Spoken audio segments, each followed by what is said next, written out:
Hello everyone, welcome to physics voyage. आज हम बात करने वाले हैं मैग्नेटिज़्म चैप्टर के बारे में। क्लास 12th का चैप्टर है मैग्नेटिज़्म, इसके बारे में हम बात करेंगे। तो देखिए, ये मैग्नेटिज़्म की जो शुरुआत है, जैसा कि नाम में ही से ही पता चल रहा है कि actually it is derived from this word magnet. और मैग्नेट जो है, इसकी जो स्टोरी है वो तो आपको पता है कि मैग्नीशिया नाम का एक प्लेस था, और उस मैग्नीशिया नाम के प्लेस पे क्या हुआ था कि एक स्टोन जो था उसकी कुछ ऐसी प्रॉपर्टीज़ देखी गई कि वो क्या करता है, वह जो है अट्रैक्ट करता है आयरन ऑब्जेक्ट्स को। तो जब ये पता चला तो पहले तो लोग बड़े अचंभित हुए, है ना, दे वर bewildered. But later on they came to know that this stone has this particular property, and by the name of the place, after the name of the place, they called it magnet. ठीक है। अब इसको जो है magnet जो है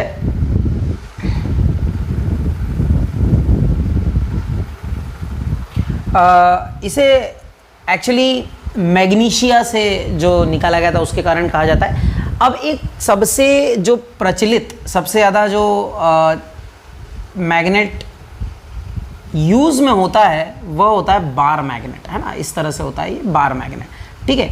तो ये जो बार मैग्नेट है वो इस तरह से होता है, और आप सभी ने ये देखा होगा। और इसके आसपास जो है एक ऐसा रीजन या स्पेस होता है जिसमें कि क्या किया जा सकता है, इसकी फील्ड को एक्सपीरियंस किया जा सकता है। तो फील्ड क्या होती है, this is called magnetic field. Magnetic field क्या होती है?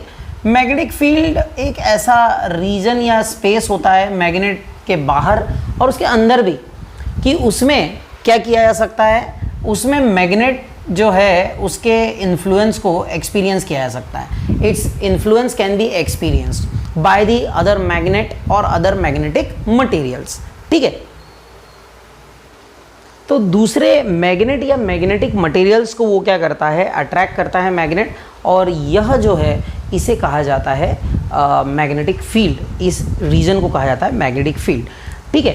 अब जो अर्थ है वह भी क्या करती है, एक मैग्नेट की तरह बिहेव करती है, ठीक है। अच्छा, जो आपका बार मैग्नेट है, इसका नाम क्योंकि बार जैसा है इसलिए बार मैग्नेट है। इसमें जो हैं पोल्स होते हैं, नॉर्थ पोल और साउथ पोल, ठीक है। अब ये कैसे होते हैं, क्या इसका रीज़न है, वो हम इसको और विस्तार से अभी पढ़ने वाले हैं, ठीक है। अब देखिए, मैग्नेट के संदर्भ में, मैग्नेट के कॉन्टेक्स्ट में अगर हम बात करते हैं तो आप देखिएगा कि मैग्नेट जो है, अर्थ जो है वह भी एक मैग्नेट की तरह क्या करती है, बिहेव करती है ना। It acts as a big bar magnet.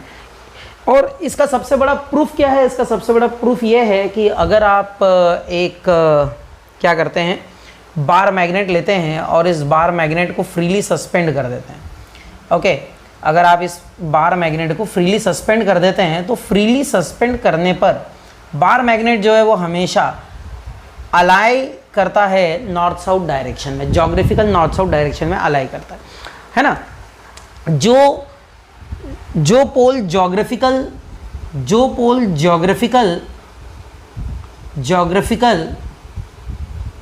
South को की तरफ होता है, या जो एंड जोग्राफिकल साउथ की तरफ होता है उसको साउथ पोल कहा जाता है, और जो एंड जोग्राफिकल नॉर्थ की तरफ होता है,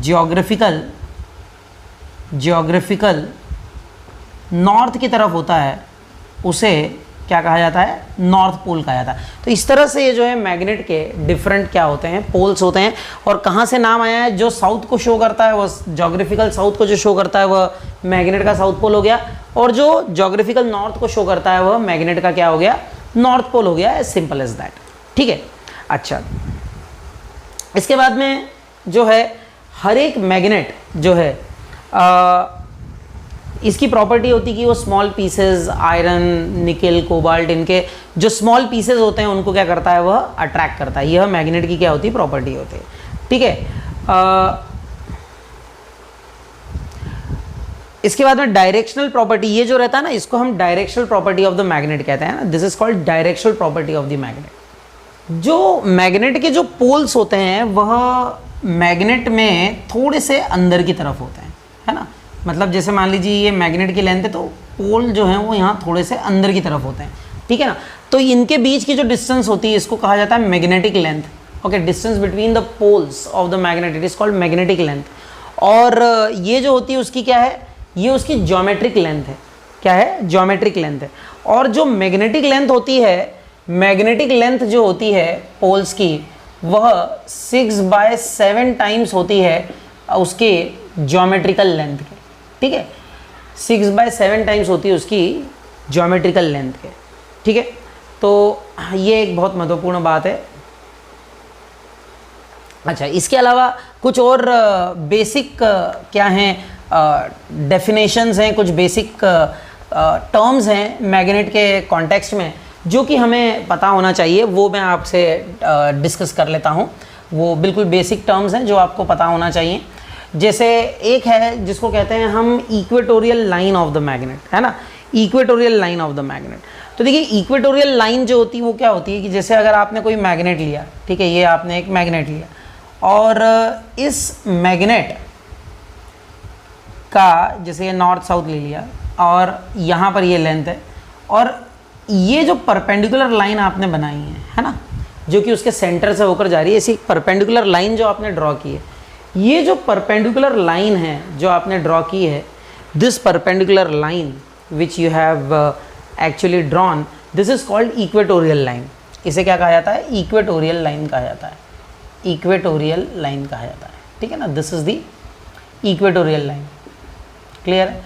तो ये जो है इक्वेटोरियल लाइन है। अच्छा, इसके अलावा जो है एक इक्वेटोरियल लाइन के बाद में होता है एक मैग्नेटिक मेरिडियन, है ना। एक और बहुत इम्पॉर्टेंट डेफिनेशन है जो कि बार बार यूज़ होती है, वो है मैग्नेटिक मेरिडियन, मैग्नेटिक मेरिडियन। तो इसको भी देख लेते हैं, आइए कि मैग्नेटिक मेरिडियन क्या है। तो देखिए क्या होता है कि अगर आप इसको फ्रीली सस्पेंड कर देते हैं, ठीक है ना, तो जो ये लाइन है, ये जो लाइन है, ये देखिए, ये नॉर्थ साउथ पोल को ज्वाइन कर रही है लाइन, ये आपकी मैग्नेटिक एक्सिस हो गई, है ना। This is called magnetic axis, ठीक है।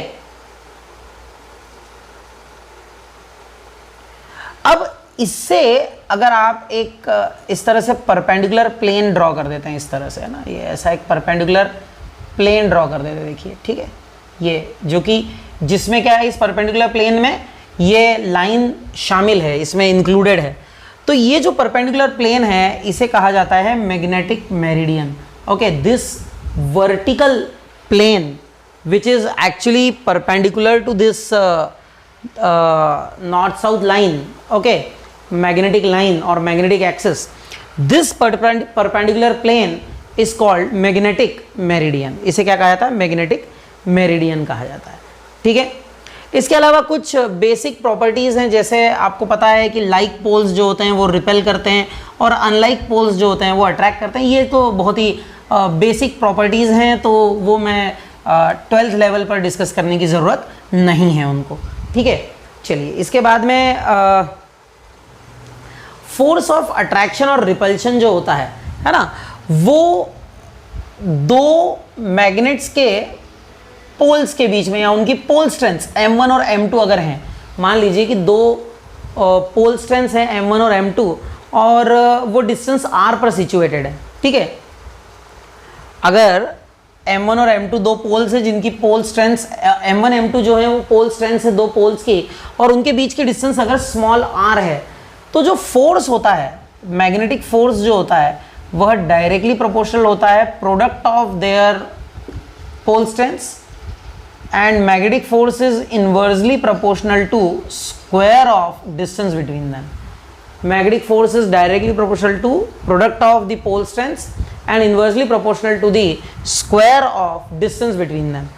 अब यहाँ से इन दोनों को अगर हम क्या कर देते हैं, अच्छा, इसको क्या कहा जाता है, कूलम्स लॉ। बिल्कुल कूलम्स लॉ जैसा है, बस चार्ज की जगह क्या है, पोल स्ट्रेंथ है, तो इसे कूलम्स लॉ इन मैग्नेटिज्म कहा जाता है। This is called Coulomb's law in magnetism, ठीक है।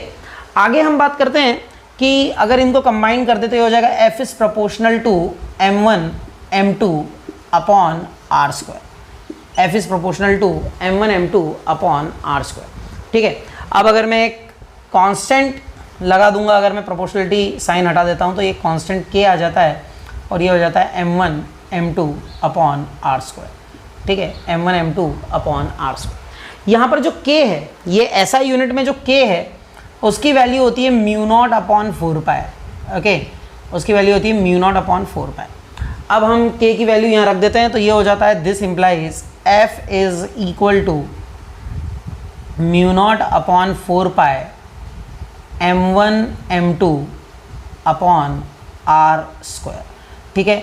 तो ये कूलम्स लॉ इन मैग्नेटिज्म हो गया, ठीक है। और म्यू नॉट अपॉन 4 पाई, यहाँ पर म्यू नॉट क्या होता है, it is called absolute magnetic permeability, इसको कहा जाता है एब्सोल्यूट मैग्नेटिक परमिएबिलिटी, ठीक है। और जो इसकी वैल्यू होती है म्यू नॉट अपॉन 4 पाई की, म्यू नॉट अपॉन 4 पाई की वैल्यू होती है 10 टू द पावर -7, क्या होती है इसकी वैल्यू 10 टू द पावर -7, और यूनिट होती है इसकी weber ampere inverse metre inverse, है ना। ये कैसे आती है इसके बारे में हम थोड़ी सी बात कर लेंगे आगे कि ये किस तरह से आती है, ठीक है।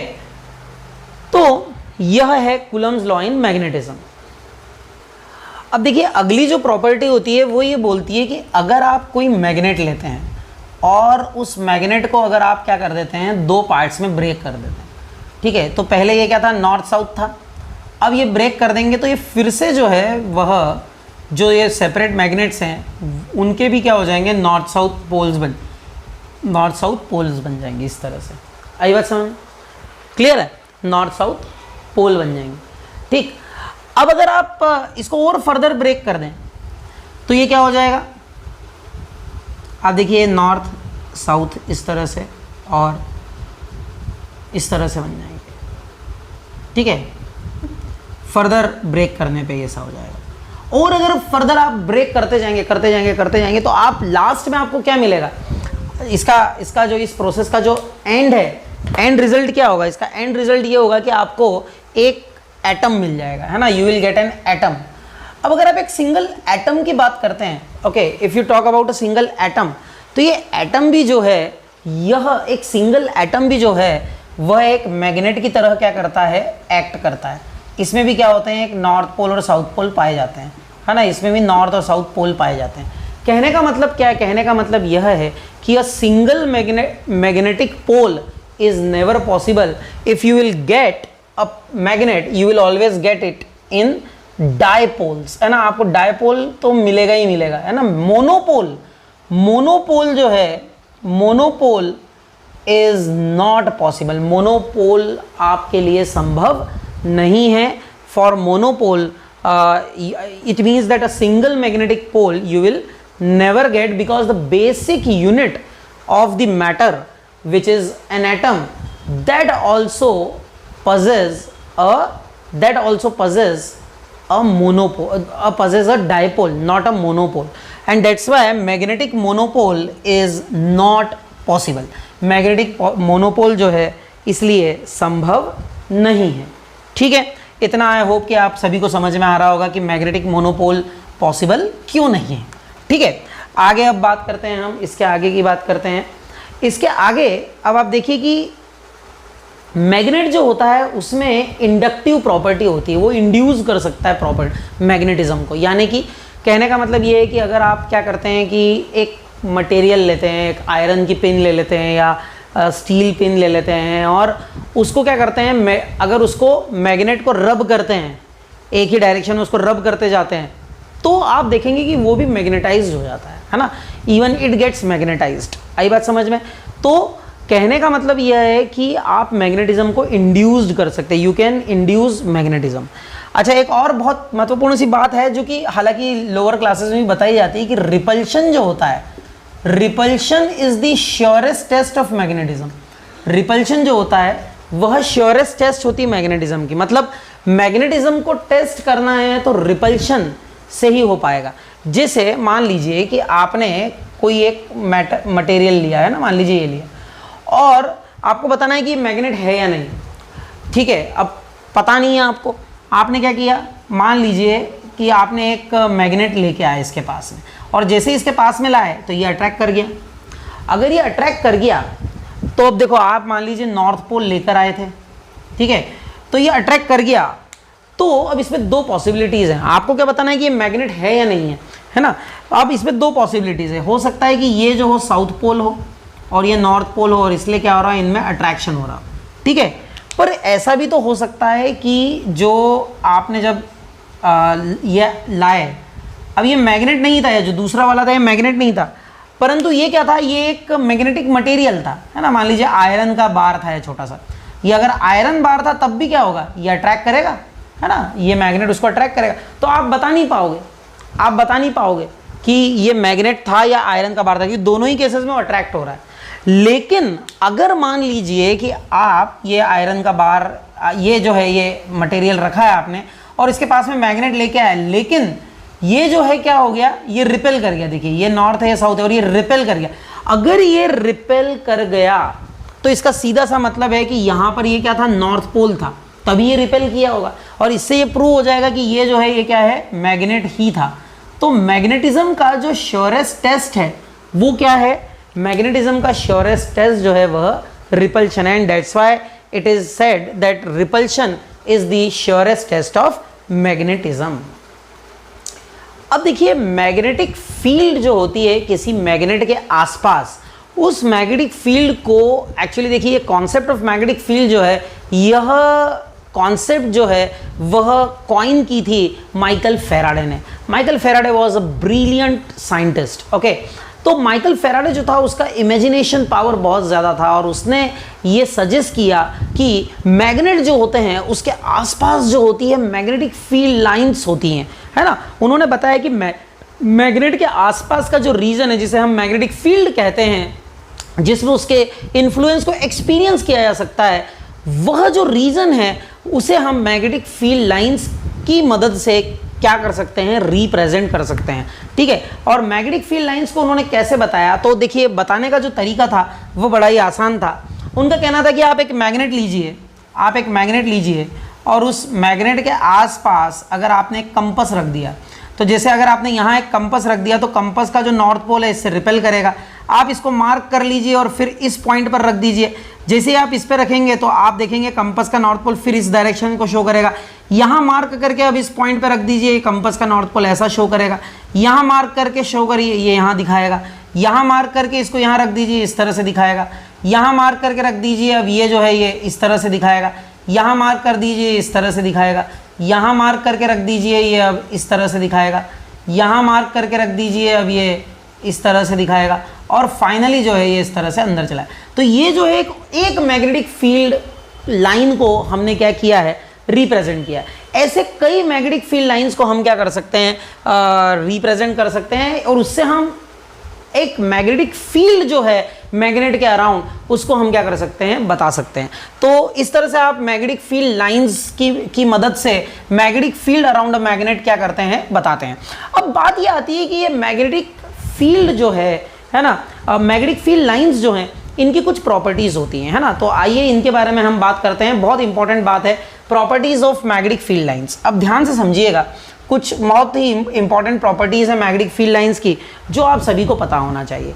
तो सबसे पहले तो देखिए मैग्नेटिक फील्ड लाइंस जो होती हैं कॉन्टिन्यूअस कर्व होती है। कैसी होती है, कॉन्टिन्यूअस कर्व होती है। अच्छा, इसका मतलब समझिएगा, कंटिन्यूअस कर्व है ये, है ना, मतलब ये कहीं भी ब्रेक नहीं होगी, there won't be any break. आपने लिमिट फंक्शन कॉन्टिन्यूटी पढ़ा है, तो उसकी पहली शर्त क्या है, कॉन्टिन्यूटी ऑफ ए फंक्शन की शर्त ये होती है कि हर पॉइंट पर वह एग्जिस्ट करना चाहिए, कोई भी ऐसा पॉइंट नहीं होना चाहिए जहां पर वो एग्जिस्ट न करे, ठीक है।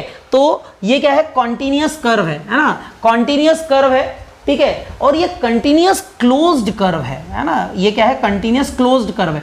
अच्छा, क्लोज्ड कर्व होने का मतलब क्या है कि एक लूप बनाता है। अच्छा, तो ये भी एक बहुत महत्वपूर्ण बात है कि लूप बनाता है। इसका मतलब ये है, देखिए कि जैसे अगर मान लीजिए कि ये एक मैग्नेट है, तो किसी मैग्नेट के आसपास अगर आप मैग्नेटिक फील्ड लाइंस बनाएंगे, मान लीजिए नॉर्थ पोल है, ये साउथ पोल है ना, हम बाहर लिख देंगे इसको।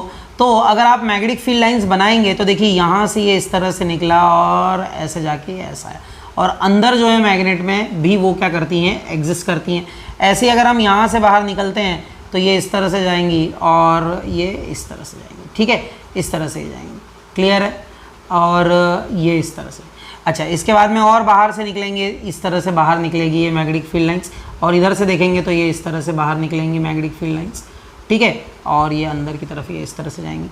और अगर हम क्या करते हैं, यहाँ से लेते हैं तो देखिए ये और इस तरह से बाहर ऐसे निकलेंगी, ठीक। अब ये जो है हमने कहा है कि ये जो है नॉर्थ पोल लिया है हमने, ये साउथ पोल लिया है, तो ऐसा देखा जाता है। अब देखिए हमने देखा है कि जो कंपास है वो क्या करता है, नॉर्थ पोल को रिपेल करता है, तो उसकी डायरेक्शन को ही हमने यहाँ शो किया है, ठीक है। और फिर यहाँ पे हमने देखा कि ये इस तरफ अंदर आ रहा है, साउथ पोल में ये अंदर आ रहा है मैग्नेटिक फील्ड लाइंस, ठीक है। नॉर्थ पोल से ये क्या कर रही हैं, बाहर की तरफ निकल रही हैं, ठीक है, और साउथ पोल में ये मैग्नेटिक फील्ड लाइंस जो हैं इस तरह से अंदर की तरफ जा रही हैं, ठीक है, इस तरह से अंदर की तरफ जा रही हैं, ठीक है। नॉर्थ पोल से बाहर निकल रही है और साउथ पोल में अंदर की तरफ जा रही हैं, ठीक। और अंदर जो है मैग्नेट में उनकी डायरेक्शन जो है वो साउथ से नॉर्थ है। देखिए अंदर जो है मैग्नेट में जो मैग्नेटिक फील्ड लाइंस है उनकी डायरेक्शन क्या है, साउथ से नॉर्थ है। तो ये जो है ये मैग्नेटिक फील्ड को रिप्रेजेंट करने का तरीका है मैग्नेटिक फील्ड लाइंस की मदद से, ठीक है। तो यह तो बात हो गई कि मैग्नेटिक फील्ड लाइंस किसी मैग्नेट की आसपास किस तरह से दिखती हैं, किस तरह से दिखाई देती हैं और किस तरह से ये हम रिप्रेजेंट कर सकते हैं। अब और प्रॉपर्टीज हम देखते हैं। तो पहली बात होगी कंटिन्यूस कर्व है, कंटिन्यूस क्लोज कर्व हैं ये, कंटिन्यूस क्लोज लूप्स हैं ये, ठीक है। सेकेंड जो इंपॉर्टेंट पॉइंट है जो कि बहुत महत्वपूर्ण है वो ये है कि किसी भी पॉइंट पर मैग्नेटिक फील्ड के किसी भी पॉइंट पर अगर आप एक टेंजेंट ड्रॉ करते हैं तो वह जो टेंजेंट होती है वह क्या देती है, डायरेक्शन ऑफ मैग्नेटिक फील्ड देती है उस पॉइंट पर। मान लीजिए कि ये जो है हमारा क्या है, मैग्नेटिक फील्ड लाइन है ये हमारी, और इसके किसी पॉइंट पर मान लीजिए हम यहाँ पर क्या करते हैं, एक टेंजेंट ड्रॉ करते हैं। देखिए तो टेंजेंट क्या करती है, कर्व को एक पॉइंट पर टच करती है। तो मान लीजिए ये हमने एक यहाँ पर टेंजेंट बनाई है, ठीक है, दिस इज द टेंजेंट, ये इस तरह से हमने एक टेंजेंट बनाई, ठीक है, इस पॉइंट पर हमने ऐसी टेंजेंट बना ली, ठीक। और ये एक पॉइंट पर जो टेंजेंट है वो टच करेगी कर्व को एक ही पॉइंट पर। तो अब यहाँ पर अगर हम देखते हैं ये मैग्नेटिक क्या है, ये मैग्नेटिक फील्ड लाइन के इस पॉइंट पर मैग्नेटिक फील्ड की डायरेक्शन को शो करता है।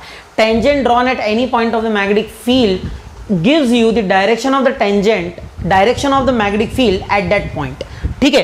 तो ये जो है यह एक बहुत ही महत्वपूर्ण प्रॉपर्टी है, इसको हम कह सकते हैं B vector, okay, this is called B vector.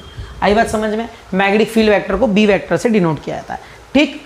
अब तीसरी सबसे इंपॉर्टेंट प्रॉपर्टी जो है वो ये है मैग्नेटिक फील्ड लाइंस की कि दो मैग्नेटिक फील्ड लाइंस कभी भी एक दूसरे को इंटरसेक्ट नहीं करती हैं। Two magnetic field lines will never intersect each other.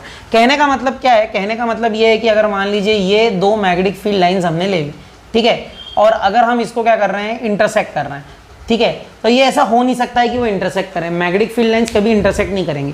कारण क्या है उसका समझिए। जैसे इस पॉइंट पर अगर हम ड्रॉ करते हैं टेंजेंट, मान लीजिए इस पॉइंट पर टेंजेंट हमने ड्रॉ करी और वो टेंजेंट की डायरेक्शन कुछ ऐसी आई, ठीक है, this is the direction of the tangent at this point, clear है।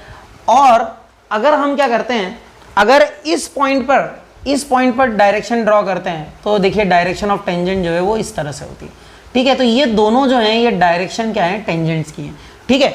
अब देखिए एक ही पॉइंट पर दो टेंजेंट्स बन गई और इसका मतलब है कि एक ही पॉइंट पर दो डायरेक्शन है मैग्नेटिक फील्ड की। याद रखिए एक ही पॉइंट पर दो डायरेक्शन मैग्नेटिक फील्ड की नहीं हो सकती, and that's why it is not possible that two magnetic field lines they will intersect each other, इसलिए ऐसा संभव नहीं है। तो ये एक और बहुत महत्वपूर्ण प्रॉपर्टी है मैग्नेटिक फील्ड लाइन की।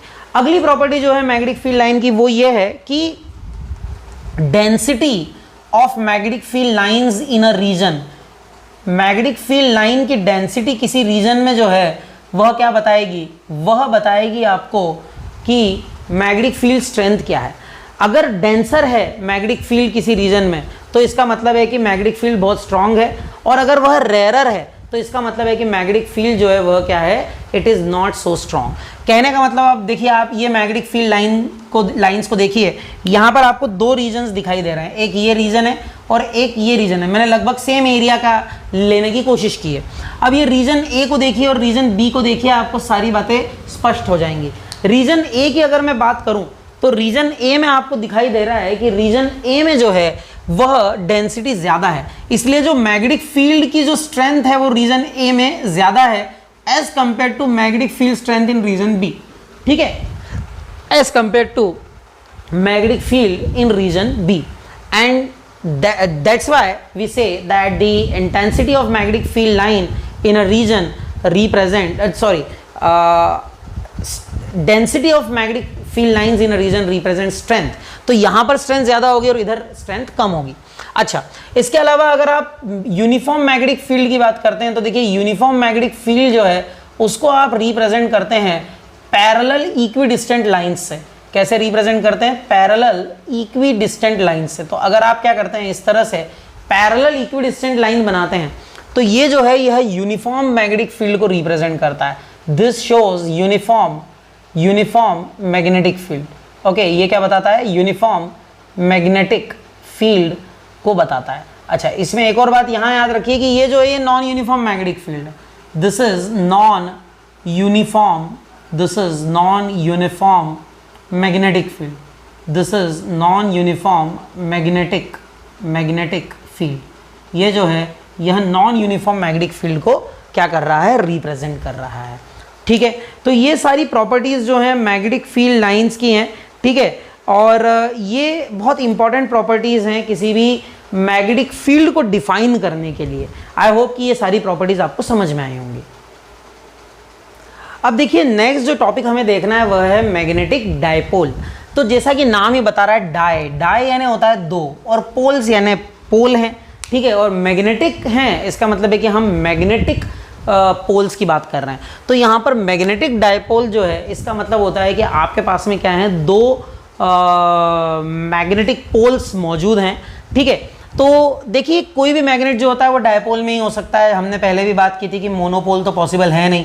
अब क्या होता है कि जैसे मान लीजिए कि ये नॉर्थ और साउथ ये दो पोल्स हैं और इस तरह से ये मैग्नेटिक डायपोल हमारे पास में है। ठीक है, याद रखिए कि मैग्नेटिक डायपोल की एक और खासियत है कि इसमें जो है इन दो पोल्स के बीच में एक शॉर्ट डिस्टेंस है।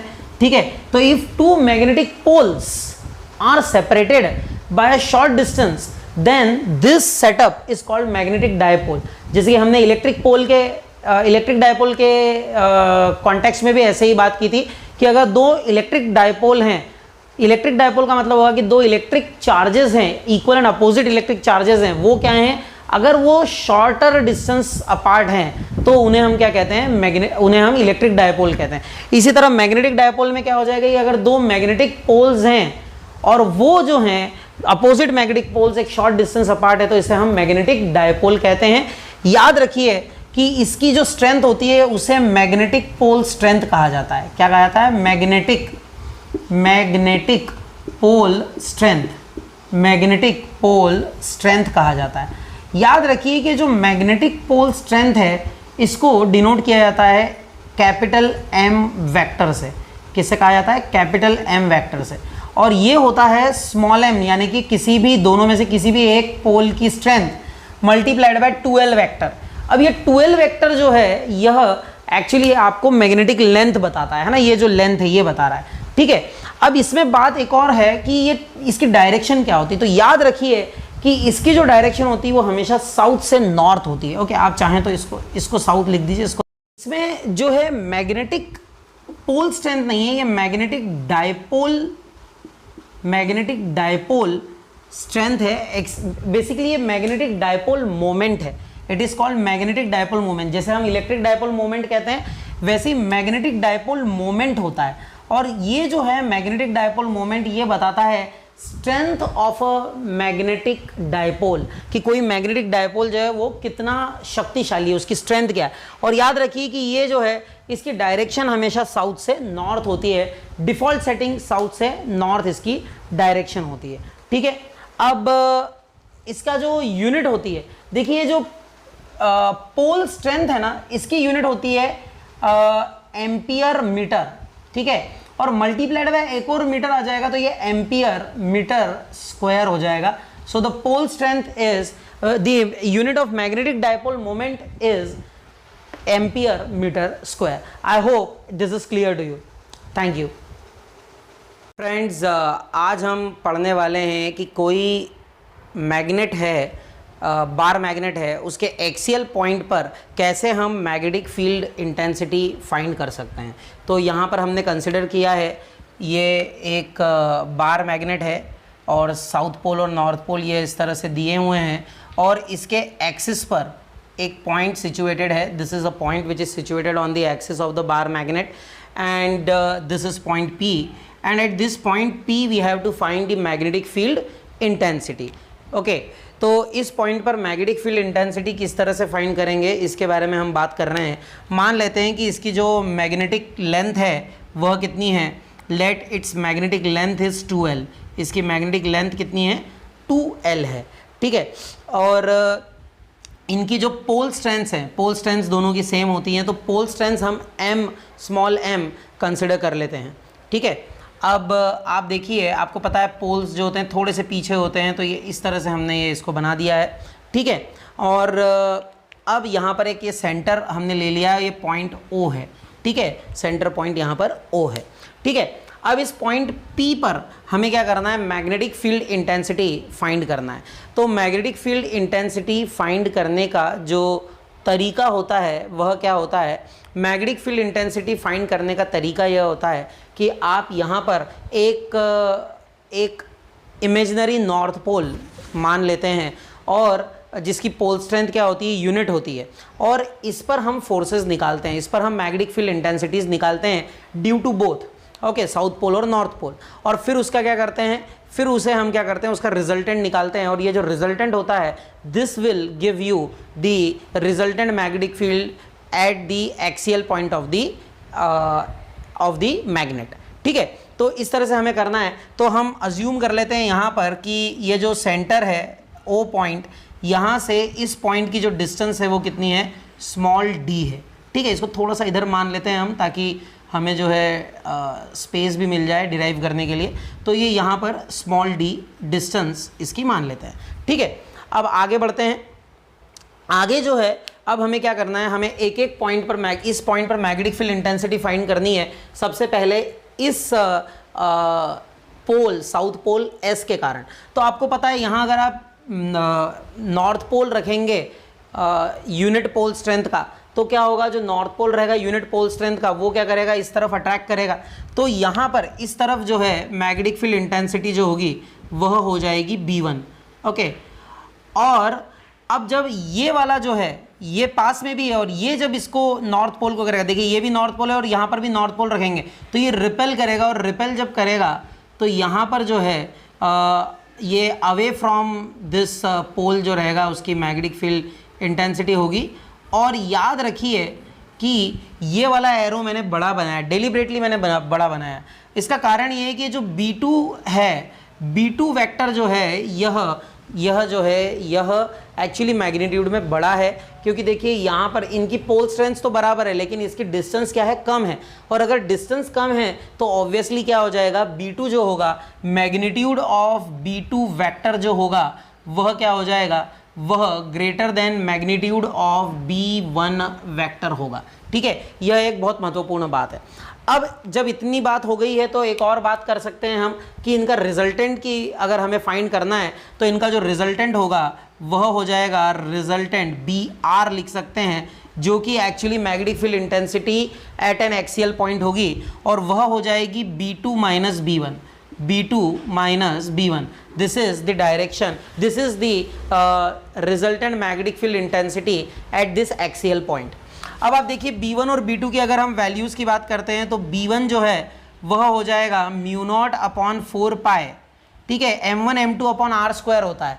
M1 क्या है, M1 इसकी पोल स्ट्रेंथ है यानी कि M, और M2 इसकी पोल स्ट्रेंथ है जो कि यहाँ पर क्या है 1 है, आपको पता है। तो यूनिट पोल स्ट्रेंथ इसलिए इंटू 1 अपॉन डिस्टेंस का स्क्वायर, तो डिस्टेंस है SP का स्क्वायर, डिस्टेंस क्या है SP का स्क्वायर। सो नेक्स्ट स्टेप में आ जाएगा μ0 upon 4 pi M upon SP, SP यानी हो जाएगा कितना 2L।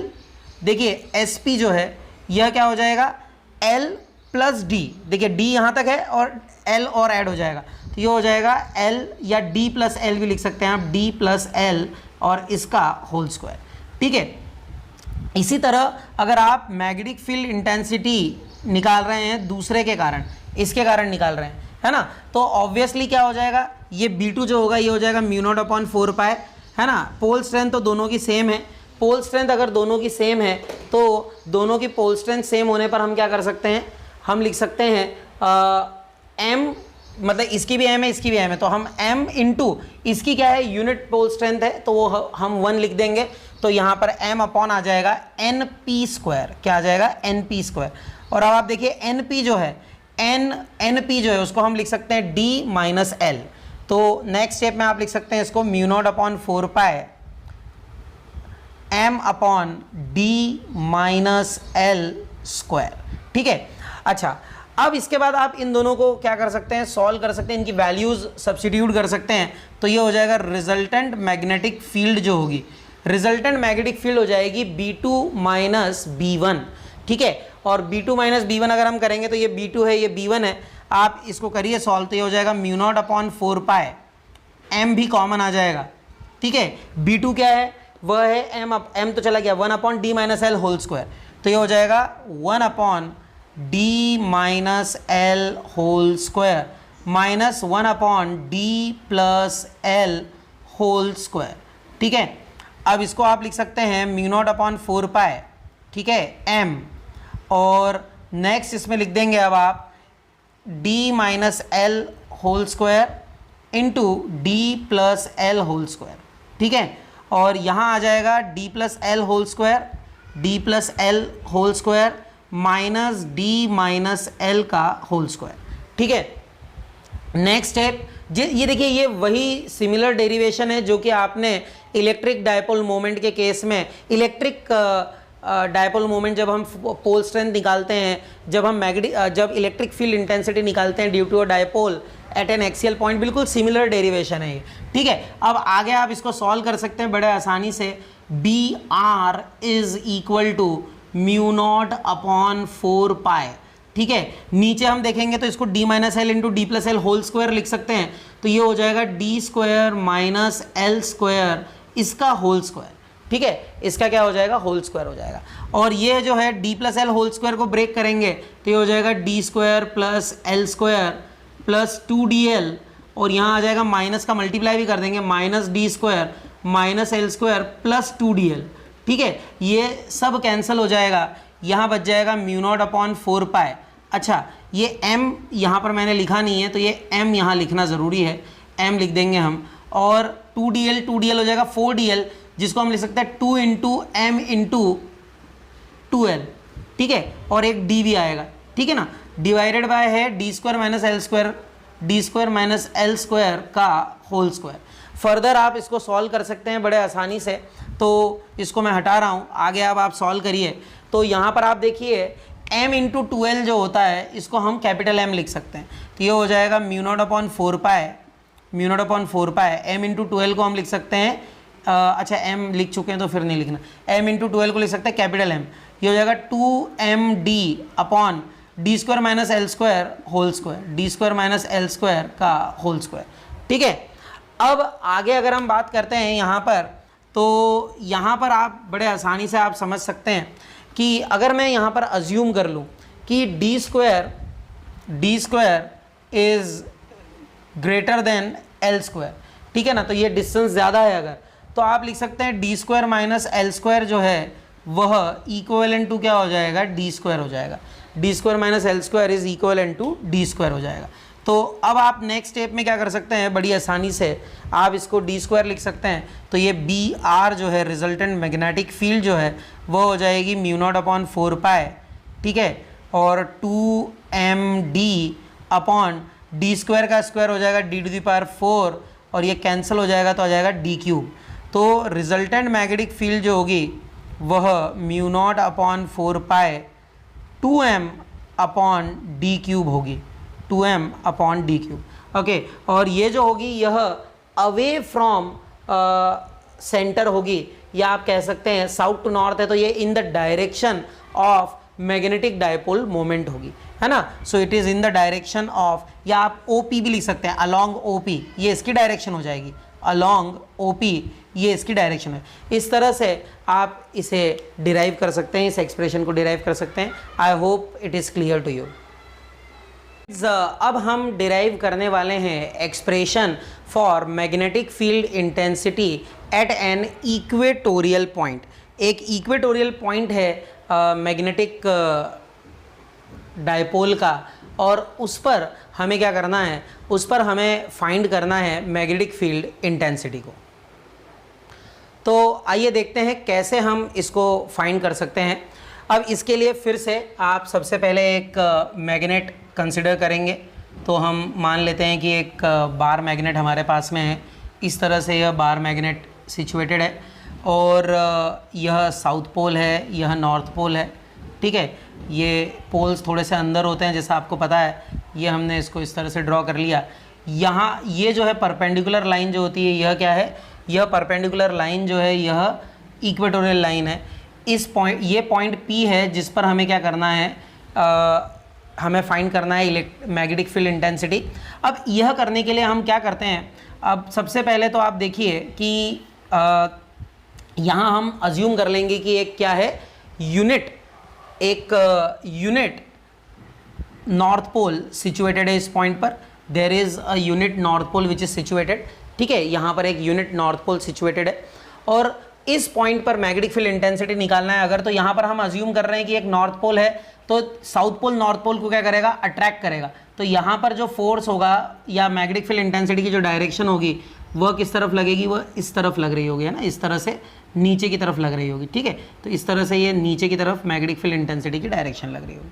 ठीक है, अच्छा, इसके बाद में अगर हम बात करते हैं यहाँ पर, तो ये क्या होगी, अवे फ्रॉम द मैग्नेट जा रहा होगा, है ना। तो ये इस तरह से क्या हो रहा होगा, अवे फ्रॉम द मैग्नेट जा रहा होगा, इस तरफ जा रहा होगा।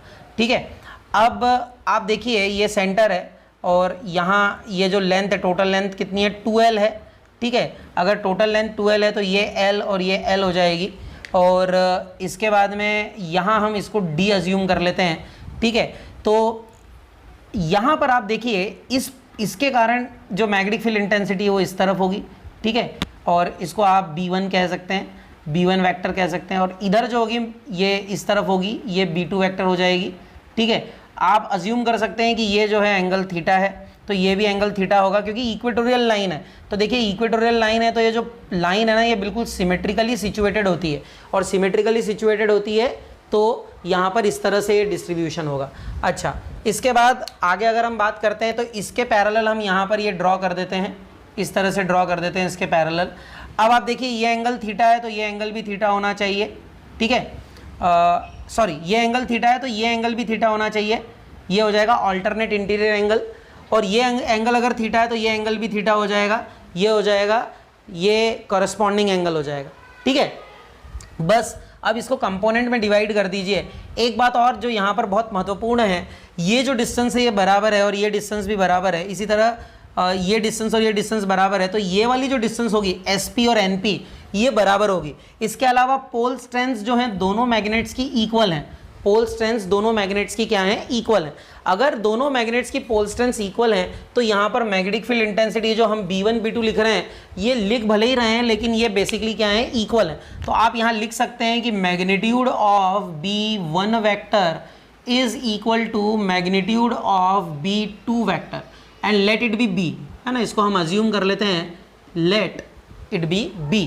तो सीधी सी बात है, इसको भी B लिख दें, इसको भी B लिख दें, तो देखिए ये भी B हो गया, ये भी B हो गया। तो इसको कंपोनेंट अगर हम डिवाइड करेंगे तो देखिए B वेक्टर का ये थीटा कंपोनेंट इस तरफ लेंगे तो आ जाएगा B cos थीटा, और इस वाले का इधर कंपोनेंट लेंगे तो ये भी B cos थीटा। तो ये B cos थीटा जो है दोनों ऐड हो जाएंगे। लेकिन जहाँ तक सवाल उठता है किसका, ये इस कंपोनेंट का, ये हो जाएगा B sin थीटा। ठीक है, इस तरफ इस वाले का, इस तरफ जो कंपोनेंट होगा B sin थीटा, और नीचे की तरफ जो कंपोनेंट होगा वह भी क्या होगा, B sin थीटा होगा। अब देखिए B sin थीटा कंपोनेंट्स जो हैं ये अपोजिट डायरेक्शन में हैं, तो ये एक दूसरे को क्या कर देंगे, कैंसिल कर देंगे। ये एक दूसरे को कैंसिल कर देंगे, और क्योंकि ये कैंसिल कर देंगे तो यहाँ पर तो ये बैलेंस हो गया। अब बचा क्या, जो रिजल्टेंट मैग्नेटिक फील्ड होगी वह B cos थीटा फैक्टर्स के कारण होगी। तो resultant magnetic field is because of B cos theta, तो ये B cos थीटा ऐड कर दीजिए, ये हो जाएगा 2B cos थीटा। क्या हो जाएगा, 2B cos थीटा। अब बात आती है कि B कैसे लिखें। तो देखिए B जो है वह B1 और B2 दोनों के मैग्नीट्यूड्स के इक्वल है, और वह किसके इक्वल होगा, तो वो हो जाएगा mu not upon 4 pi m1 यानी m2 तो 1 लेंगे अपॉन डिस्टेंस का स्क्वायर, SP ले सकते हैं या NP, दोनों में से कोई भी ले लीजिए। तो हमने ले लिया मान लीजिए SP का स्क्वायर, ठीक है, ले सकते हैं SP का स्क्वायर। अब ज़रा ध्यान से समझिए, SP जो है ये SP का जो स्क्वायर होगा वह किसके इक्वल हो जाएगा, SO का square plus OP square, SO square plus OP square, ठीक है। SO देखिए क्या है, ये L स्क्वायर है, प्लस OP क्या है, ये D स्क्वायर है, ठीक है। और इसका स्क्वायर रूट ले लेंगे, या मत लीजिए स्क्वायर रूट, क्या ज़रूरत है, SP स्क्वायर ही तो निकालना है, यहाँ रख दीजिए, आप सब्स्टिट्यूट कर दीजिए वैल्यू सब्स्टिट्यूट कर देंगे तो आपको मिल जाएगा B is equal to mu not upon 4 pi m upon SP square, ये हो जाएगा L square plus D square, और इस वैल्यू को हम यहाँ इस इक्वेशन में रख देते हैं जो कि इक्वेशन नंबर 1 है। तो इक्वेशन नंबर 1 में रख दीजिए और सॉल्व करिए, कैसे आएगा देखिए, ये हो जाएगा B is equal to mu not upon 4 pi, ठीक है, mu not upon 4 pi m upon L square plus D square और इंटू कॉस थीटा है। कॉस थीटा क्या होता है, बेस अपॉन हाइपोटेनियस, बेस है L, बेस आ जाएगा L अपॉन हाइपोटेनियस मतलब NP या SP, दोनों में से कुछ भी ले सकते हैं, तो वो हो जाएगा under the root L square plus D square, ठीक है। अब B इज इक्वल्स टू क्या आ जाएगा, म्यू नॉट अपॉन 4 पाई, ठीक है, m L, ठीक है ना, upon L square plus D square whole power 3/2, ठीक है। अब अच्छा एक चीज़ मिसिंग है, वो यहाँ ये जो BR है इसमें ये 2 मिसिंग है, मैंने 2 नहीं लिखा तो यहाँ 2 लिख देता हूँ, तो ये 2m हो जाएगा। नेक्स्ट स्टेप में हम इसको लिख सकते हैं B is equal to mu not upon 4 pi, ठीक है, और इसको लिख सकते हैं m into 2L upon L square plus D square whole power 3/2, ठीक है, L square plus D square whole power 3/2। ये लास्ट स्टेप शायद आपको दिखाई नहीं दे रही होगी तो मैं यहाँ ऊपर लिख देता हूँ, ठीक है, इसकी ज़रूरत अब हमें है नहीं, तो मैं लिख सकता हूँ B equals to mu not upon 4 pi, B equals to BR है वैसे ये, म्यू नॉट अपॉन 4 पाई, ठीक है, और ये हो जाएगा m इंटू 2L को हम लिख सकते हैं, m इंटू 2L ऐसा लिख सकते हैं इसको, अपॉन में L square plus D square whole power 3/2 हो जाएगा। अब देखिए m into 2L capital M हो जाएगा, तो ये हो जाएगा म्यू नॉट अपॉन 4 पाई, ठीक है, कैपिटल M, और हम यहाँ अज्यूम कर लेते हैं कि D square is extremely greater than L square, तो ये हो जाएगा D स्क्वायर होल पावर 3/2, तो 2 इंटू 3/2 ये हो जाएगा D क्यूब। तो रिजल्टेंट मैग्नेटिक फील्ड जो होगी वह हो जाएगी म्यू नॉट अपॉन 4 पाई और m अपॉन क्या आ जाएगा, D क्यूब आ जाएगा। अच्छा, इस रिलेशन से एक बात समझ में आती है कि जो इक्वेटोरियल पॉइंट पे मैग्नेटिक फील्ड इंटेंसिटी होती है वह हाफ होती है एक्सियल पॉइंट पर, क्योंकि एक्सियल पॉइंट पर यहाँ 2m आया था और इक्वेटोरियल में यहाँ m आया है। I hope this discussion is clear to you. Thank you. We know this that a current carrying loop, it behaves, it acts as a magnet. It possesses both the poles, north pole and south pole. आपने हमने पढ़ा हुआ है ये 10th standard में कि अगर आप आपकी तरफ से देख रहे हैं तो आपको यह जो सर्कल है, यह सर्कल दिखाई दे रहा होगा क्लॉकवाइज, ठीक है, और मेरी तरफ से देखने पर यह क्या दिखाई दे रहा है, एंटी क्लॉकवाइज दिखाई दे रहा है। और अगर ऐसा होता है तो मैं कह सकता हूँ कि मेरी तरफ से जो पोल दिखाई देगा वो आपकी तरफ से बिल्कुल अपोजिट दिखाई देगा। और आपने ये पढ़ा हुआ है कि अगर एंटी क्लॉकवाइज होता है तो नॉर्थ पोल होता है, तो मेरी तरफ से यह नॉर्थ पोल है, तो आपकी तरफ से जो होगा यह क्या होगा, साउथ पोल होगा। तो इस तरह से आप क्या कर सकते हैं, इस तरह से आप बता सकते हैं कि दोनों पोल्स जो हैं, एक करंट कैरिंग लूप जो है पजेस करता है, डिपेंडिंग पोलैरिटी डिपेंड करती है इस बात पर कि किस और से आप क्या कर रहे हैं, उसे ऑब्जर्व कर रहे हैं। अब बात आती है कि मान लीजिए हमारे पास में करंट कैरिंग लूप है, तो करंट कैरिंग लूप जो होता है, जैसा मैंने बताया कि वो एक मैग्नेट की तरह बिहेव करेगा, तो उसका मैग्नेटिक डायपोल मोमेंट होगा। तो तो ये जो मैग्नेटिक डायपोल मोमेंट होता है इस करंट कैरिंग लूप का किन फैक्टर्स पर डिपेंड करता है। तो देखिए सबसे पहले तो ये डायरेक्टली प्रोपोर्शनल होता है current flowing through the loop, मतलब कितना करंट फ्लो हो रहा है उसके मैग्नीट्यूड पर डिपेंड करता है। सेकंड, ये जो होता है मैग्नेटिक डायपोल मोमेंट यह डायरेक्टली प्रोपोर्शनल होता है एरिया के। जितना ज़्यादा एरिया होगा उतना ज़्यादा क्या होगा, उतना ज़्यादा इसका मैग्नेटिक डायपोल होगा। अब अगर हम इन दोनों को कंबाइन कर देते हैं तो ये हो जाएगा m is proportional to I into A, और यहाँ से हम लिख सकते हैं m is equal to KIA। Okay, SI unit में ये जो है कांस्टेंट K1 लेते हैं तो m जो है वह आ जाएगा I इंटू ए। ठीक है, magnetic dipole moment is equal to current into area. ठीक है, अब यहाँ पर आपको एक बात देखनी कि यहाँ एक सिंगल लूप था, अगर मान लीजिए n टर्न्स होते हैं तो n टर्न्स अगर होते हैं तो इसको आप मैग्नेटिक डायपोल मोमेंट को आप NIA लिख सकते थे। ठीक है, magnetic dipole moment you could have written NIA। अब जहाँ तक बात आती है डायरेक्शन की, as far as the direction is concerned, तो आप देखिए डायरेक्शन जो होती है मैग्नेटिक डायपोल मोमेंट की वह दी जाती है राइट हैंड थंब रूल से। ठीक है, तो आप राइट हैंड थंब रूल अगर आप अप्लाई करेंगे यहाँ, तो आप देखिए आप राइट हैंड थंब रूल के अकॉर्डिंग देखेंगे कि यहाँ पर जो है डायरेक्शन जो होगी वह वर्टिकली अपवर्ड आएगी, और यह जो डायरेक्शन है this is the direction of magnetic dipole moment. ठीक है, यह क्या होगी, मैग्नेटिक डायपोल मोमेंट की डायरेक्शन होगी। राइट हैंड थंब रूल से यह डायरेक्शन दी जाती है। तो इसकी जो यूनिट है वह होगी क्या, यूनिट होगी एम्पियर मीटर, क्योंकि देखिए करंट की यूनिट है एम्पियर, करंट की यूनिट है एम्पियर, और एम्पियर मीटर स्क्वायर है ना, क्योंकि एरिया की यूनिट क्या होगी, मीटर स्क्वायर। तो मैग्नेटिक डायपोल मोमेंट की जो यूनिट है वह होगी एम्पियर मीटर स्क्वायर। इसमें ध्यान देने वाली बात यह है कि ये जो डायरेक्शन है ये ऊपर की तरफ है ना, मैग्नेटिक डायपोल मोमेंट की जो डायरेक्शन है यह ऊपर की तरफ सिचुएटेड है।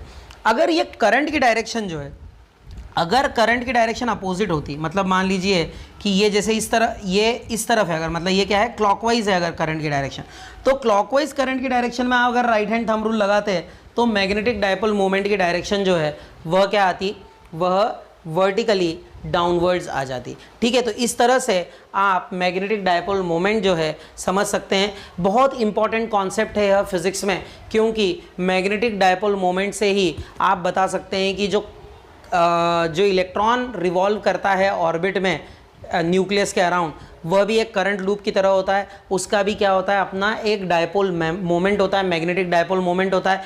यह सारी जो बातें हैं, यह सारी जो कॉन्सेप्ट्स हैं, यह बहुत एप्लीकेबल हैं। बाद में आप स्ट्रक्चर ऑफ एटम पढ़ेंगे तो उसमें आपको समझ में आएगा कि कैसे ये इनको हम क्या करते हैं, अप्लाई करते हैं। I hope this video will help you in doing that. Thank you very much. Hello friends, आज इस वीडियो में हम बात करने वाले हैं कि कैसे एक मैग्नेट जो कि एक मैग्नेटिक फील्ड में एट एन एंगल रखा हुआ है उस पर टॉर्क एक्ट करता है, और इस टॉर्क की वैल्यू कितनी होती है, कैसे हम इसको डिटरमिन कर सकते हैं, ये हम इस वीडियो में देखेंगे। सो यू सी, यहाँ पर एक north to south magnetic field setup की हुई है, और ये जो है एक मैग्नेट है, बार मैग्नेट है, जो कि एट एन एंगल थीटा क्या हुआ है, रखा हुआ है ना, एट एन एंगल थीटा रखा हुआ है। At an angle theta to what, to the direction of the magnetic field. आपको पता है मैग्नेटिक फील्ड जो है वो नॉर्थ टू साउथ होती है। ठीक है, अब आप देखिए कि ये जो है डायरेक्शन नॉर्थ टू साउथ है और ये एंगल थीटा है। अगर हम बात करते हैं इनकी पोल स्ट्रेंथ की, तो दोनों पोल्स जो होते हैं उनकी पोल स्ट्रेंथ इक्वल होती है ना, पोल स्ट्रेंथ सेम होती है। ये आप सभी जानते हैं कि पोल स्ट्रेंथ जो रहती है दोनों की सेम होती है। तो यहाँ पर m पोल स्ट्रेंथ है और यहाँ पर भी m पोल स्ट्रेंथ है। अब क्या होता है कि अगर ये साउथ पोल है तो साउथ पोल जो है यह नॉर्थ पोल की तरफ अट्रैक्ट होगा, तो इस तरफ फोर्स लगेगा इस पर, और जो नॉर्थ पोल है वह साउथ पोल की तरफ अट्रैक्ट होगा तो इस तरफ फोर्स लगेगा। अब याद रखिए कि ये जो फोर्सेस एक्ट कर रहे हैं ये फोर्सेस जो हैं इनका मैग्नीट्यूड कैसे देंगे। अगर हम मान लेते हैं कि मैग्नेटिक फील्ड इंटेंसिटी जो है वो कैपिटल B है, तो यहाँ पर M इंटू बी यानी कि pole strength multiplied by magnetic field intensity, अगर ये कर देंगे आप तो ये आपको क्या देगा, फोर्स देगा। तो इस नॉर्थ पोल पर फोर्स लग रहा है इस तरफ और साउथ पोल पर फोर्स लग रहा है इस तरफ। अब आप देखिए कि जैसे ये एक बार मैग्नेट है, इसके टॉप पर फोर्स इस तरफ लग रहा है और इसके बॉटम पर फोर्स इस तरफ लग रहा है, तो क्या होगा, अगर ऐसा हो रहा है तो क्या होगा कि ये जो है इस तरह से घूमने लग जाएगा, क्योंकि इस पर टॉर्क एक्ट कर रहा है। दो पैरेलल फोर्सेस अगर किसी ऑब्जेक्ट पर एक्ट कर रहे हैं तो वो क्या करेंगे, अगर वो पैरेलल हैं तो ऐसे फोर्सेस टॉर्क जनरेट करेंगे। तो आपको पता है कि जो टॉर्क होता है उसका फॉर्मूला कैसे डिराइव करते हैं, एनी फोर्स, कोई भी फोर्स ले लीजिए, है ना, any force into perpendicular distance between the two forces, दो फोर्सेस के बीच की परपेंडिकुलर डिस्टेंस। तो perpendicular distance between the two forces, okay, perpendicular distance between the two forces. तो आप देखिए फोर्स जो है वो तो क्या है, m इंटू बी है, m इंटू बी जो है वह क्या है, फोर्स है, कोई भी एक फोर्स का मैग्नीट्यूड। और परपेंडिकुलर डिस्टेंस जो है वह क्या हो जाएगी, तो देखिए परपेंडिकुलर डिस्टेंस जो है वह यह हो जाएगी, you can call it NA, ये परपेंडिकुलर डिस्टेंस हो जाएगी, तो आप लिख सकते हैं इसको NA, this is the perpendicular distance. ठीक है, ये टॉर्क आ गया। अब बात आती है कि ये कैसे फाइंड करेंगे हम इसे। तो देखिए ट्रायंगल अगर हम ले रहे हैं, ट्रायंगल ANS, इस ट्रायंगल में तो अगर आप साइन थीटा लेते हैं, ध्यान से देखिएगा साइन थीटा, तो साइन थीटा क्या होता है, परपेंडिकुलर अपॉन हाइपोटेनियस। परपेंडिकुलर क्या हो जाएगा, NA अपॉन हाइपोटेनियस क्या हो जाएगा, 2L। So this implies NA is equal to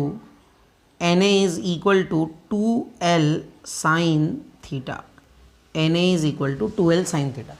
तो यहाँ पर हम क्या कर सकते हैं, इसकी वैल्यू सब्स्टिट्यूट कर सकते हैं NA की, तो ये हो जाएगा M into B into 2L sin theta. सही बात है, ऐसा लिख सकते हैं हम इसे। अब इसके बाद में अगर आप इसको रीअरेंज कर दें, ये लिख सकते हैं m into 2L into B into sine theta. Clear है। अब देखिए m इंटू 2L जो है वो होता है कैपिटल M, क्या होता है, कैपिटल M, और इंटू आ जाएगा b साइन थीटा। ठीक है, ये है टाउ, टॉर्क। अब देखिए ये मैग्नीट्यूड है टॉर्क का, और ये एक्सप्रेशन आपको क्या बता रहा है, ये एक्सप्रेशन आपको बता रहा है कि अगर आप cross product of two vectors को अप्लाई करते हैं तो cross product of two vectors से ये आपको मिल जाएगा कि टाउ वेक्टर जो है वह m vector cross b vector होगा। This is by the definition of cross product of two vectors. आपने पढ़ी हुई है cross product of two vectors की डेफिनेशन, उस डेफिनेशन से आप इसको इस तरह से लिख सकते हैं। So this is what is the expression for torque in a magnetic field when a bar magnet is kept in a magnetic field at an angle theta. I hope this is clear to you. Thank you. अब हम देखने वाले हैं कि किस तरह से हम potential energy of a magnetic dipole find कर सकते हैं जब कि किसी मैग्नेटिक डायपोल को किसी मैग्नेटिक फील्ड में रखा गया है। ठीक है, तो आइए कोशिश करते हैं इसको समझने की कि how can we determine the expression for potential energy. तो देखिए पोटेंशियल एनर्जी जहाँ तक सवाल उठता है, पोटेंशियल एनर्जी जो होती है मैग्नेटिक डायपोल की, वह एनर्जी जो है वह उसकी स्पेसिफिक पोजीशन के कारण होती है ना, वह उसकी स्पेसिफिक पोजीशन के कारण होती है। तो आप मान लीजिए कि एक मैग्नेट है और वह मैग्नेट जो है थीटा एंगल पर सिचुएटेड है किसी मैग्नेटिक फील्ड में, है ना, जैसा हमने प्रीवियस डेरिवेशन में ये अज्यूम किया था। तो थीटा एंगल पर यह सिचुएटेड है, ये हमने अज्यूम कर लिया। अब अगर ये इस तरह से थीटा एंगल पर सिचुएटेड है तो आपको पता है कि इस पर जो है टॉर्क लग रहा होगा एम बी साइन थीटा, ठीक है ना। अच्छा, अब मान लेते हैं ये एम बी साइन थीटा, जहाँ पर एम क्या है, यहाँ पर एम कैपिटल एम क्या है, मैग्नेटिक डायपोल मोमेंट है, ओके। बी जो है वह फील्ड इंटेंसिटी है और थीटा जो है वह एंगल है between the magnetic field intensity and the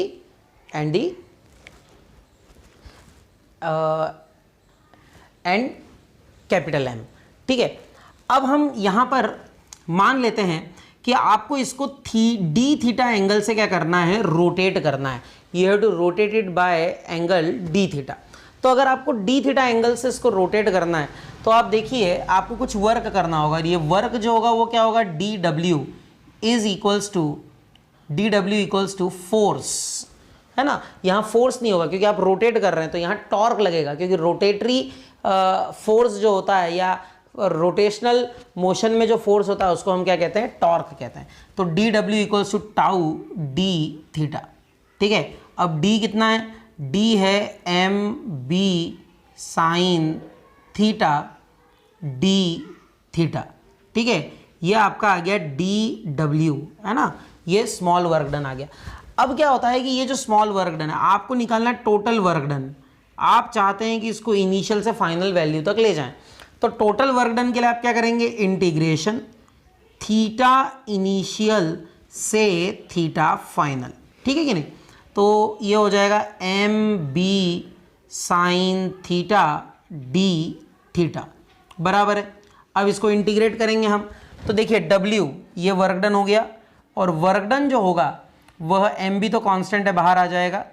integration of sine theta होता है माइनस कॉस थीटा, हम माइनस को भी कॉमन ले लेते हैं तो ये हो जाएगा W equals to minus M B cos theta और लिमिट होगी थीटा इनिशियल से थीटा फाइनल। अब बात आती है minus M B theta initial, आप इसको लिख सकते हैं theta final minus theta initial, upper limit minus lower limit. और आप आगे, अच्छा कॉस है ना, सॉरी कॉस भी आना चाहिए, हमने कॉस नहीं लिखा, तो यह आ जाएगा cos theta theta final minus cos theta initial. और अब माइनस का मल्टीप्लाई कर देते हैं, ये हो जाएगा M B cos theta initial minus cos theta final. अब आप देखिए ज़रा ध्यान से, ये जो है यह वर्क डन है किसी मैग्नेट को जो कि एट एन एंगल सिचुएटेड है उसे रोटेट करने के लिए इनिशियल पोजीशन से फाइनल पोजीशन में, ठीक है। अब ध्यान से समझिए कि ये जो वर्क डन है ना, ये इनिशियल और फाइनल पोजीशन डिपेंडेंट है और यही वर्क डन जो होगा वह पोटेंशियल एनर्जी के फॉर्म में क्या हो जाएगा, स्टोर हो जाएगा। तो इसको आप लिख सकते हैं U, okay, you can write it as U, this is the magnetic potential energy of the dipole. अच्छा, अब अलग अलग केसेस में आप इसको फाइंड कर सकते हैं। मान लेते हैं कि इनिशियली जो है वह क्या है, इनिशियली मान लेते हैं कि एंगल जो है वह 90 डिग्री था, इनिशियल एंगल 90 डिग्री था और उसको घुमाकर, मतलब ये इनिशियल है और ये फाइनल घुमाकर उसको पैरेलल कर दिया, 0 डिग्री कर दिया। जब हम ऐसा कर देते हैं तो जो एनर्जी है वो क्या हो जाएगी, वो हो जाएगी एम बी, ठीक है। और कॉस थीटा इनिशियल मतलब cos 90 degree minus cos 0 degree. अब कॉस 90 0 हो गया तो ये हो जाएगा माइनस एम बी, कॉस 0 1 हो जाएगा तो ये हो जाएगा u equals to minus M B. This is the energy, है ना, ये पोटेंशियल एनर्जी तब जब 90 डिग्री से, मतलब कि ये ऐसा था, मैग्नेटिक फील्ड ऐसी है और मैग्नेट ऐसा है और वहां से घुमाकर इसको ऐसा पैरेलल कर दिया, ठीक है, उस केस में यह एनर्जी होगी। अच्छा, अगर आपने इसको मान लीजिए, अगर इसी में एक केस ले लेते हैं हम कि मान लीजिए इसको घुमाकर, पहले इनिशियली क्या था, ये पैरेलल था और घुमाकर इसको क्या कर दिया, एंटी पैरेलल कर दिया। तो मान लेते हैं कि थीटा इनिशियल जो था वो 0 डिग्री था और आपने घुमाया उसको और थीटा फाइनल कर दिया 180 डिग्री। अब क्या होगा, अब देखिए इसमें वैल्यू रखिए u equals to M B cos theta initial हो जाएगा cos 0 degree minus cos 180 degree, ठीक है।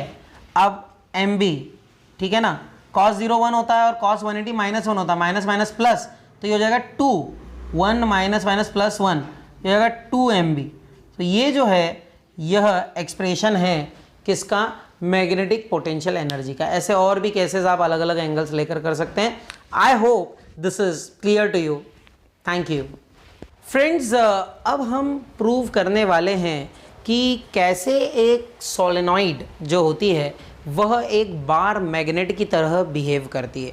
How does a solenoid behaves as a bar magnet. अब ये एक बहुत महत्वपूर्ण बात है।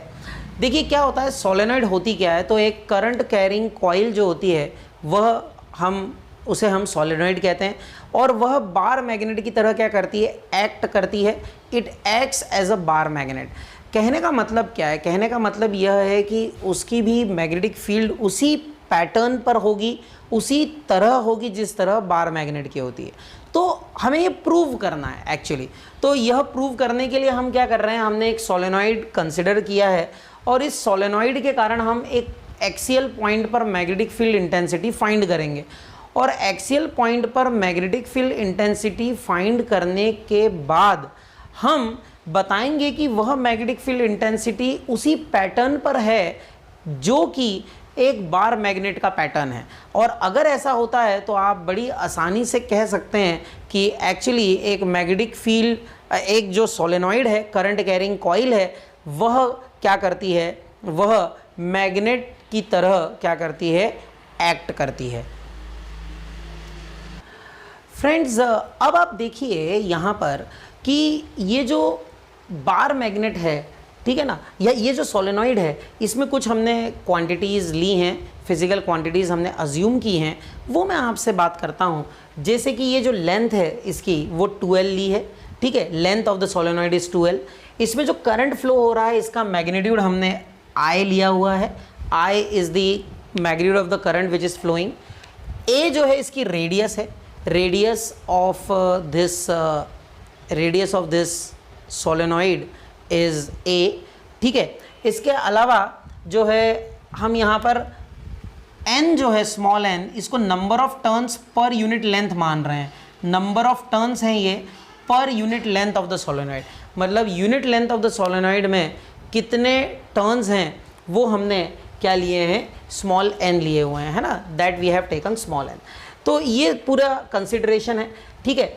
अब इसको प्रूव करने के लिए कि मैग्नेटिक फील्ड इंटेंसिटी इसकी क्या होती है, सबसे पहले तो हम फॉर्मूला निकालेंगे, और फॉर्मूला निकालने के बाद में हम क्या करेंगे, वह निकालने के बाद में हम उसको कोशिश करेंगे देखने की कि क्या वो रिसेंबल करता है magnetic field intensity due to a bar magnet. यह हमें क्या करना है, यह हमें सोचना है और यह हमें करना है, ठीक है।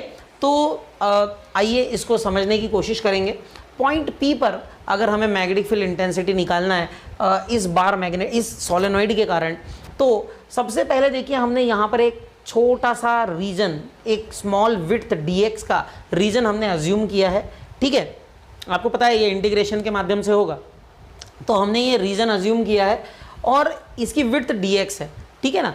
तो यहाँ पर इसकी और इसकी जो डिस्टेंस है यहाँ से वो x है, कहाँ से, सेंटर से वो x डिस्टेंस पर सिचुएटेड है, और ये जो पॉइंट है वह सेंटर से स्मॉल r डिस्टेंस पर सिचुएटेड है। This point is situated at a distance small r, okay. अब सबसे पहले हम कंसिडर करते हैं कि ये जो dx विड्थ है, इस विड्थ में कितने करंट लूप होंगे और उनके कारण मैग्नेटिक फील्ड इंटेंसिटी इस पॉइंट पर क्या होगी। एक बार जब हमें यह पता चल जाएगा तो उसके बाद में हम क्या कर सकते हैं, उसके बाद में हम यह डिराइव कर सकते हैं, उसको कुछ और उसमें करेक्शंस कर सकते हैं। तो देखिए सबसे पहले तो बताइए इस विड्थ dx में कितने करंट लूप होंगे। तो देखिए number of current loops in this width, आपने पढ़ा है number of turns per unit length जो है वो स्मॉल n है, तो स्मॉल n इंटू dx अगर आप कर देंगे तो ये क्या आ जाएगा, ये आपको मिल जाएगा इस छोटी विड्थ dx में कितने क्या हैं, कितने लूप हैं, ठीक है ना, कितने करंट लूप हैं वो मिल जाएगा n dx। अब इन n dx के कारण इस पॉइंट P पर मैग्नेटिक फील्ड इंटेंसिटी अगर हमने फाइंड कर ली तो उसको फिर हम क्या कर देंगे, इंटीग्रेट कर देंगे। तो आइए इसके लिए देखिए magnetic field intensity due to a current loop. अब ये बेसिकली आपको ऐसा दिख रहा है, लेकिन इसके पीछे की तरफ ये अगर आप इस आपसे दूर की तरफ देखेंगे तो ये इस तरह से एक और ऐसा पूरा लूप बनाता हुआ दिखेगा, है ना, ये इस तरह से एक पूरा लूप बनाया हुआ है।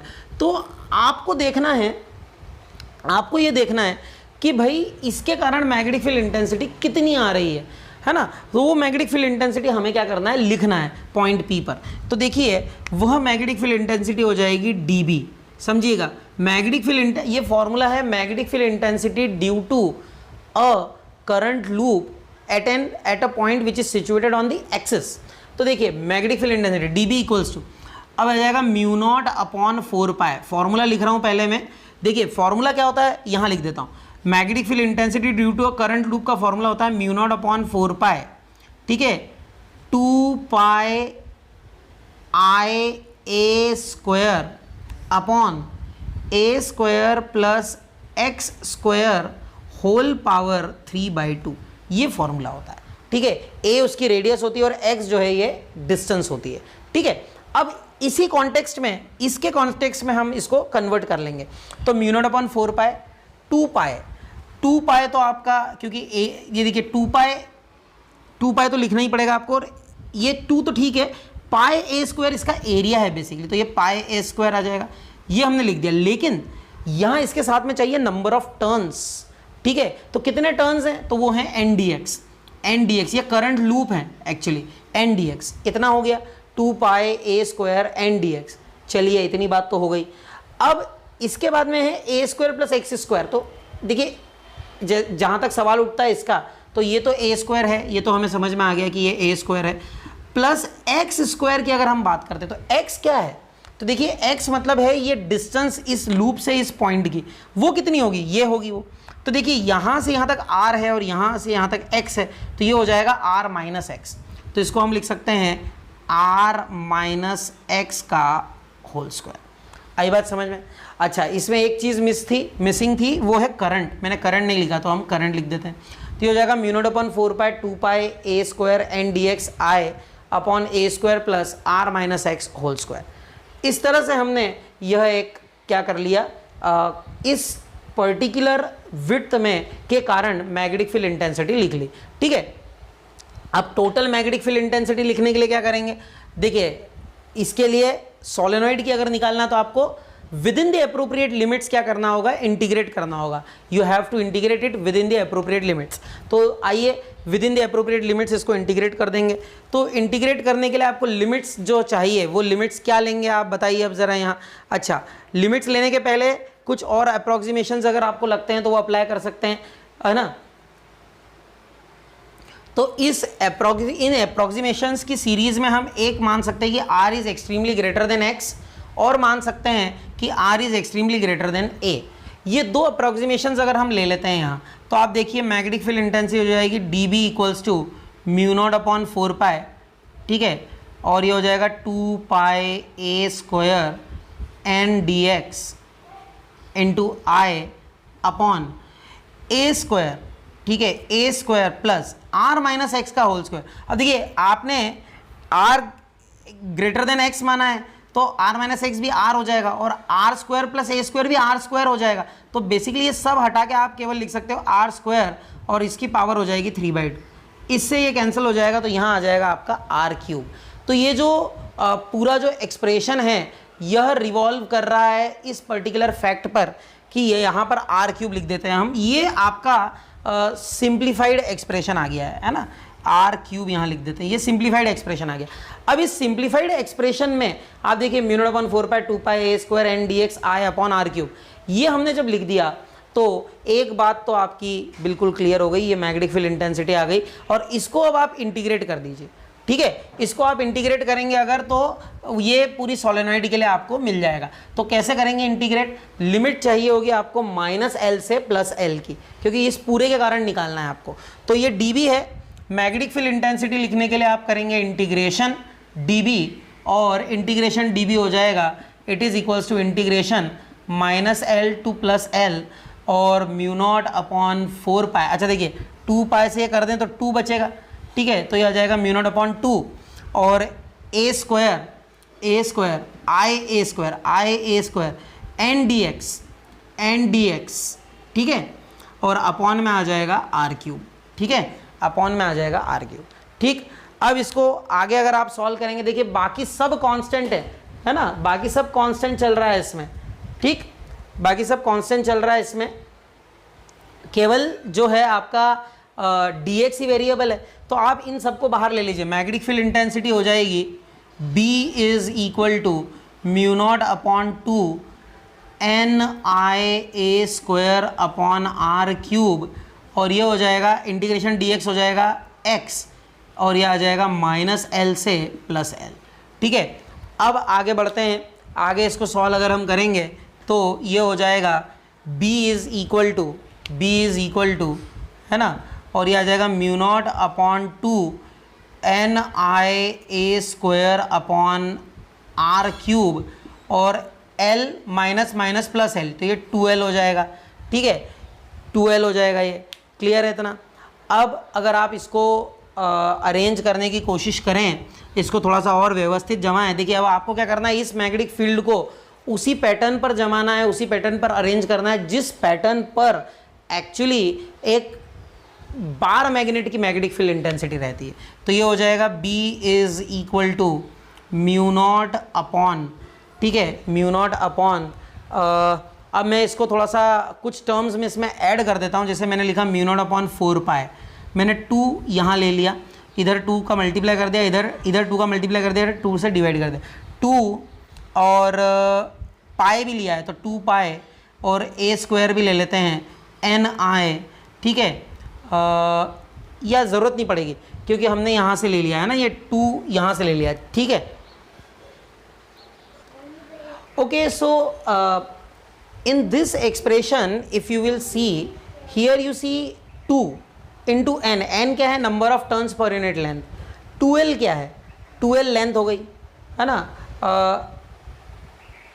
Number of turns per unit length है n, ठीक है। इसके बाद में यहाँ पर तो देखिए 2 तो ठीक है यहीं आ गया, n है नंबर ऑफ टर्न्स, 2L जो है ये टोटल लेंथ है सोलेनॉइड की, करंट I है, और पाई स्क्वायर एरिया है, ठीक है। तो अब आप यहाँ पर देखिए m क्या होता है, मैग्नेटिक डायपोल मोमेंट क्या होता है, टोटल नंबर ऑफ टर्न्स, वो स्मॉल n इंटू 2L हो जाएगा, ये टोटल नंबर ऑफ टर्न्स है, ठीक है। तो स्मॉल n इंटू 2L क्या दे रहे हैं, total number of turns, current I हो गया, और एरिया जो है वो पाई a स्क्वायर हो गया, और ये सब कुछ मिला के आपको कैपिटल M मिल जाएगा, मैग्नेटिक डायपोल मोमेंट मिल जाएगा। तो यहाँ पर मैंने देखिए n into 2L into I into pi square, इन सब की जगह मैंने क्या लिख दिया, कैपिटल M लिख दिया, और ये 2m अपॉन आर क्यूब हो गया। बताइए ज़रा, यह एक्सप्रेशन हमने अभी अभी डिराइव किया था, magnetic field, magnetic dipole moment at an axial point of a magnet, of a bar magnet, और यह बिल्कुल रिसेंबल कर रहा है, पर यह डेरिवेशन हमने उससे नहीं किया है, हमने किससे किया है, सोलेनॉइड से। कहने का मतलब यह है कि जो सोलेनॉइड है वह एक बार मैग्नेट की मैग्नेटिक फील्ड को रिसेंबल करती है। और एक और बात, सोलेनॉइड ही वह एक्सपेरिमेंट था जिससे कि यह प्रूव हुआ कि मैग्नेटिक फील्ड जो होती है वह बार मैग्नेट के अंदर भी क्या करती है, इफेक्टिवली एक्ट करती है। I hope that this derivation and this discussion is clear to you. Thank you.